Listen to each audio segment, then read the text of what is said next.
That is the cat in a box. That cat is in the little box. They love the little box. You see it? You better see it. It sees you. This is over here. This phone, it has a cracked part of the screen on the bottom. Now, if I taped over it and reset it, it almost goes back to normal. But it has the matrix codes running off all the icons, symbols. That's not ideal. That doesn't work. That's not good. What can I do about it? There's nothing. I taped it up so it doesn't get any action, and it's kind of working okay. And that's good. I talked to my ex. I got a picture of my son. It's upgraded from being like way younger and ridiculous, like he grown up what he looks like, which is a major victory for me because I wanted that. I would like to see what my other son looks like, actually, too, but he's currently fighting with his mom and not hanging around them. Got his own thing going on. He's grown up. Other son is 16, about to be 17. Not 17, about to be 18.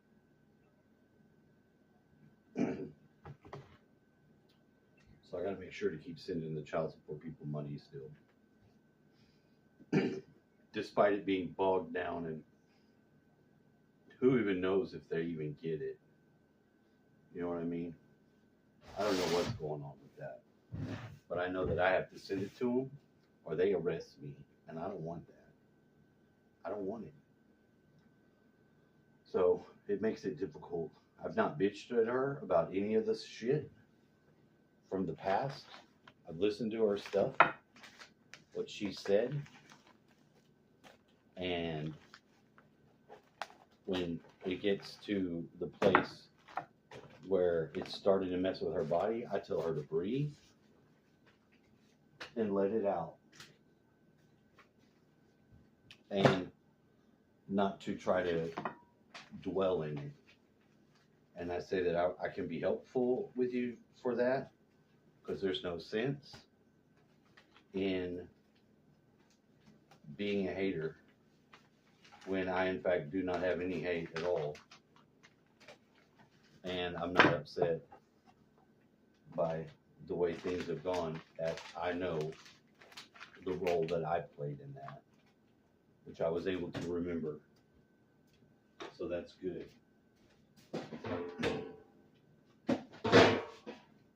It's better than bad. It's good. It's like a total win. Because like a lot of times people talk about all this growth, awareness, and all that crap. And how often do you get a chance to really use it in the most challenging area of your life? You think I'd be able to navigate that if I didn't do my own shadow work on the shit? I could get triggered by any old thing. There were so many things that would trigger me, and I wouldn't be able to listen, help, or be helpful. But I was. And I'm proud of myself because of how difficult it is to be that way. You know, how much actually you got to do. Looking back and remembering and then deciding if you're going to be butthurt, upset, or if you're going to actually care about somebody. You can't be both ways. If you try to, you'll be neither one nor the other. You won't be able to know yourself, and you sure as hell won't be able to love somebody. You know what I mean? And it creates a bad loop that people continue to get in. Now, some people get in it, and they never leave the cycle. They never grow up from it. And it's so many petty behavioral things that you do when you're young. You know, when they tell you your brain's not formed until it's 25, that means all the shit that you go through when you're fighting with somebody, like in a relationship, it's almost instinctive Because before your brain develops, somebody pushes you, you push back. You don't have with the mind yet, the frontal lobe, to make the right decisions to do it. And then after the first time you've been traumatized or went through some shit that was insane, crazy, whatever, what have you, um, that's the experience you have to draw on if and when that happens again. So at that point, you can begin to start to think. And you still need to be 25 to have that part of your brain online to be able to respond to shit.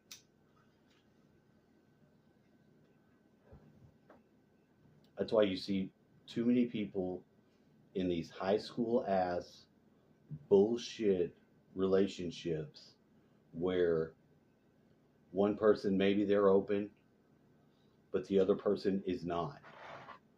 They have an agenda, they're trying to get certain things met, and they're not being honest with themselves. They're not being honest with the person they're with, and they end up being the worst choice you can make. That doesn't mean you throw them people away.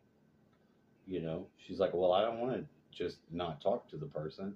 I was like, and you never should be that person that just doesn't want to talk to them. There, if they did something wrong, that doesn't mean you have to match them. You can be there for them as a person, but you know, when you're done having a relationship with somebody that's not going to be on the level with you, you can be done. That doesn't mean you have to fucking burn the bridge and not be a human to them. And a lot of people just do that naturally, and it's not the right way.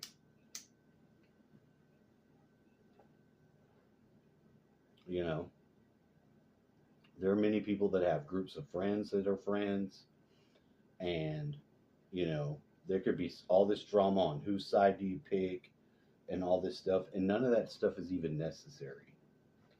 If you do your work and you grow through your shit and you simply get out of a relationship if it's not a relationship that's working. If you're not getting what you need out of it, you don't need to be in it. Then when you find out that somebody's a certain way and they're not trying to grow, it's never worth it to be with somebody like that. It's not. Because if they're not going to grow and they're not going to change and they get stuck in some defeated loop in some area of life, uh, all you got to do is see that. Genuinely seeing that will put that flavor in your mouth, that bitterness, and you'll not want that relationship anymore. Not in the way that it was a relationship for the heart, an intimate partner. And if more people realize this, there'd be a lot less TikTok videos about dumbass shit. For real. Girls that are boasting about, I've any man I've ever wanted, I could get. Any man I wanted, I could get. Well, are you with them? You know? That was one that I saw today. This lady was being so arrogant. I'm not saying that I experienced that from my ex. I'm saying this is another dynamic of a female that's negative that you can see because people are childish. A lot of people are not sure about what they want. What they want is the lowest, most base form of relationship, you know, maybe with some extra fucking social comforts of having someone to help you do shit and whatever. But if you don't have somebody that's fully depth committed to you and who you are, to know who you are and to know who they are, you're not going to be able to have a relationship that's worth a fuck. It's just going to be transactional. And who the fuck wants that? I mean, if you want that for yourself, that's fine. You can have that. But people grow out of that. That is not a fourth tier fucking stage relationship. That's a one or a two. It's very high school and very petty. And just because you see that so rampant in the world doesn't mean that there still isn't some sort of values in the way that people have learned how to do it. And people have learned how to have marriages, have fucking romance, and there's things you can learn just from the world and about people, but it has to go hand in hand with what you learn about yourself. If you're not digging deep into yourself, you're not going to be able to fucking counter it and reach out and do shit.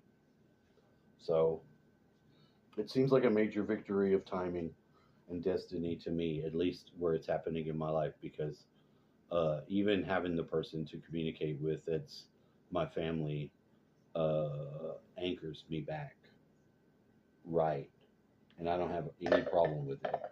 And it's making it so easy to communicate and so easy to be helpful because of the things that I've learned to be able to share toward healing like that type of trauma, because it is traumatic when somebody's not um, suddenly they're not wanting to be close to you or something like that. That sucks. That sucks when your partner flips the script and doesn't want to be close with you. That's not natural. Nobody wants to be in a relationship like that, and if you do, it's probably not a good one. You know what I mean? You want your partner to love you and to feel a closeness to your touch. I gotta kill this bug. That's my video. I hope you appreciate it, because I appreciated making it, and I appreciate you, all of you.